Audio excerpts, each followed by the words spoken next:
ChatGPT, you've seen it, you've probably maybe even tried it, you know students are trying it out there. It is powerful and it's here. And along with it, there's a whole bunch of other kind of AI learning tools out there.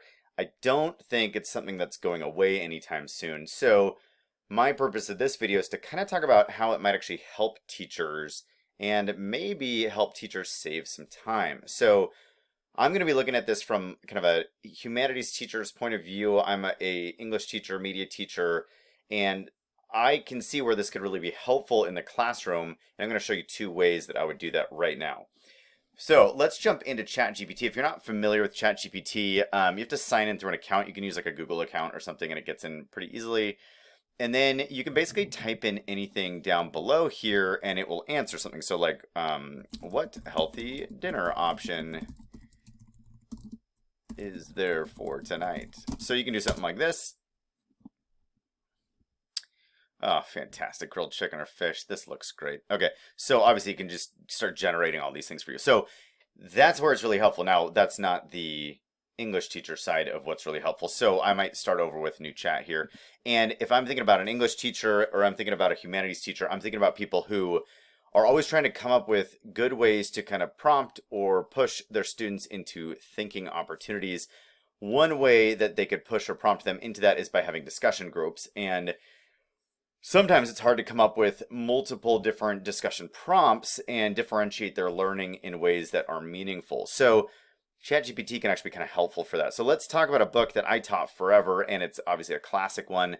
So I know that ChatGPT is going to have a lot of kind of training on this. One thing to understand is, and this is actually where you can stop your students from maybe using it to cheat if you're worried about that, is ChatGPT doesn't do a great job with things that aren't readily available on the internet, so more unique pieces. So for instance, in your literature class, start using short stories because ChatGPT doesn't have the knowledge on that really yet. So that's an area where you can kind of get around it. But let's get back to the point. So let's imagine I'm doing a discussion of chapter 7. It's a pivotal chapter in The Great Gatsby.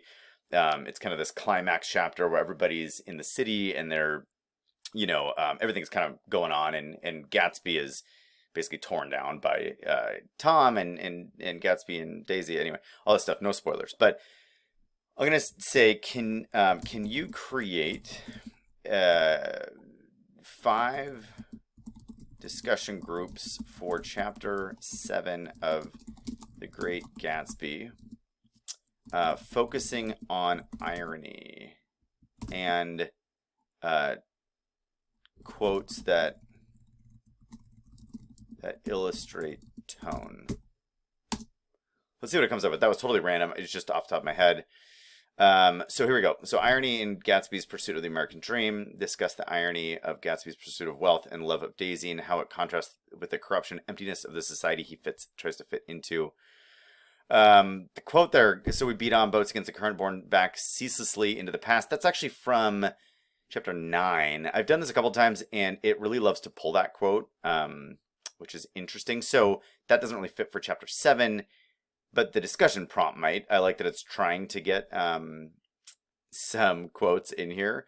But so far, that's the part that I'm seeing that might be like, is that good? So, like with anything that you're pulling from the internet, if you've ever been like me and you're like, oh, shoot, I need some discussion questions, let me Google it, right? This is kind of a form of Googling it. You're going into here and you're saying, can you create these? And then you're going to have to go through and kind of pick apart whether or not they're meaningful or good, and then go from there. Another place where it's really helpful is the AP teacher who wants to create some new prompts for their AP class. So let's imagine that I'm sitting there and I'm like, a student comes up and they're like, I would really like more rhetorical analysis, multiple choice questions for practice before the AP exam. Can you help me out with that? Now, oftentimes you have like whole treasure troves of questions at your ready, but sometimes it's nice to get some new ones. So you might ask this to offer you some new ones. So you could say, can you provide 5 multiple choice rhetorical analysis questions of a letter from Birmingham jail by MLK for an AP English language and composition class with answers, please. Okay, here we go. Let's see what happens. All right. So the first one's pretty good. What is the purpose of King's letter? Answers B, to express his disagreement with the actions of the Birmingham community. What literary device does King use to establish his credibility as a speaker?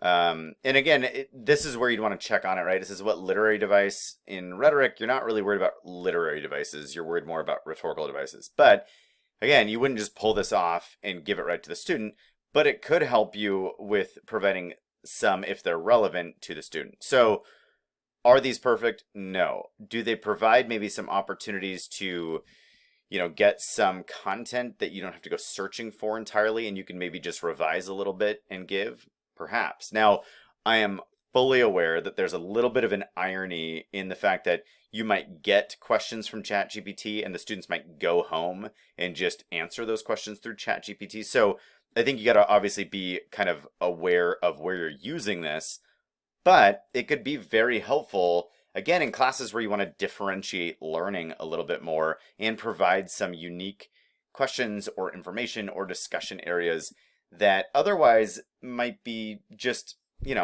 a lot more time. And as teachers, we all know time is tough to come by. So hopefully that kind of tickles your intrigue, if that's how that works, a little bit so that you can start maybe toying around with it and seeing how that might help facilitate some of your discussions in the classroom or your differentiated learning or your ability to engage with this content.